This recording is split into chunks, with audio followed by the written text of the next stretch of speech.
हमारे इस चैनल मैथिली गंगा को लाल बटन दबाकर सब्सक्राइब करें व घंटी के निशान का बटन दबाएं ताकि सभी नए वीडियो आप तक तुरंत पहुंचे बिल्कुल मुफ्त।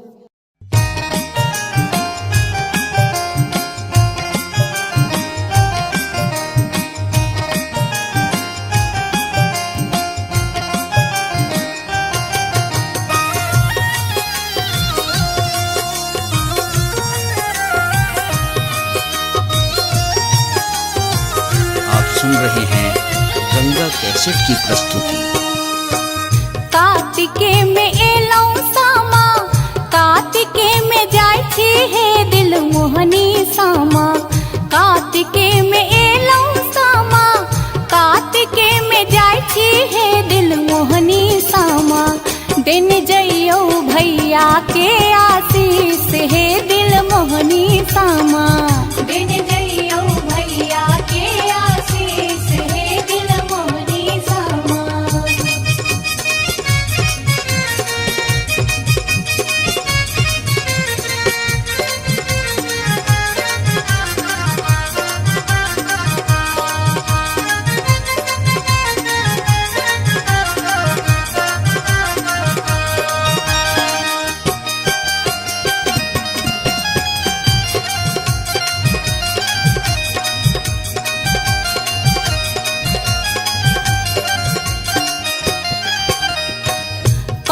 भैया गंगा पैसी माटी कोरी लाखिन है दिल मोहनी सामा।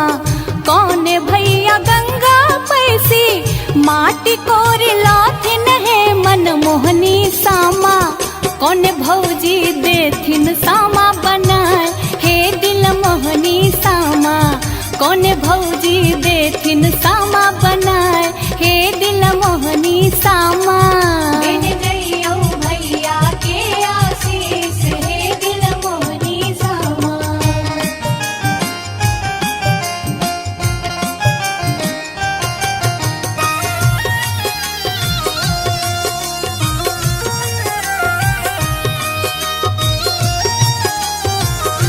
सुन रहे हैं गंगा कैसेट की प्रस्तुति। बड़का भैया गंगा पैसी माटी कोड़ी लाखिन है दिल मोहनी सामा। बड़का भैया गंगा पैसी माटी कोड़ी लाखिन है दिल मोहनी सामा। अह भौजो देथिन सामा बनाए हे दिल मोहनी सामा। अह भौजो देथिन सामा बनाए हे दिल मोहनी सामा। दिन जइयो भैया के आशीष हे दिल मोहनी सामा।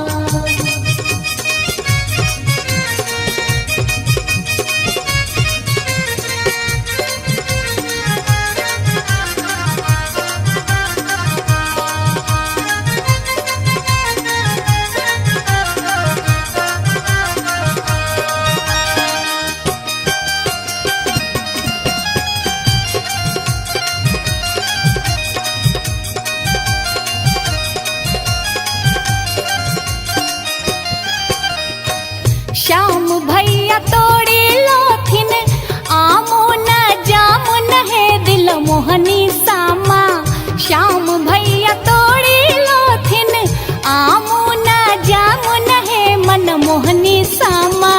तोड़ी तोड़ी सामा के खुआ हे दिल मोहनी सामा।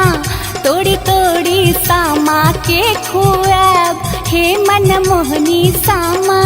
दिन जइयो भैया के आशीष हे दिल मोहनी सामा। कार्तिके में एलौ सामा, कार्तिके में जाय छी हे दिल मोहनी सामा। कार्तिके में एलौ सामा, कार्तिके में जाय छी हे दिल मोहनी सामा। दिन जइयो भैया के आशीष हे दिल मोहनी सामा। दिन जइयो भैया के आशीष हे दिल मोहनी सामा। वृंदावन में आग लागल क्यों न मुझावे रे। वृंदावन में आग लागल क्यों न मुझावे रे। हमरो से बड़का भैया दौर दर मुझावे रे। हमरो से बड़का भैया दौर दर मुझावे रे। हम हमारो से छोटका भैया दौर दौर मुझाबे रे, हमारो से छोटका भैया दौर दौर मुझाबे रे। हाथ सोवरना लोटा दूध से मुझाबे रे, हाथ सोवरना लोटा दूध से मुझाबे रे। हाँ, हाथ सोवरना लोटा दूध से मुझाबे रे, हाथ सोवरना लोटा दूध से मुझाबे रे। वृंदावन में आग लागल क्यों न मुझाबे रे, हमारो से बड़का भैया दौर दौर मुझाबे रे, हमारो से छोटका भैया दौर दौर मुझाबे रे। हाथ सोवरना लोटा दूध से मुझाबे रे, हाथ सोवरना लोटा दूध से मुझाबे रे। वृंदावन में आग लागल क्यों न मुझाबे रे, हमारो से बड़का भैया दौर दौर मुझाबे रे। हमारे इस चैनल मैथिली गंगा को लाल बटन दबाकर सब्सक्राइब करें व घंटी के निशान का बटन दबाएं ताकि सभी नए वीडियो आप तक तुरंत पहुंचे बिल्कुल मुफ्त।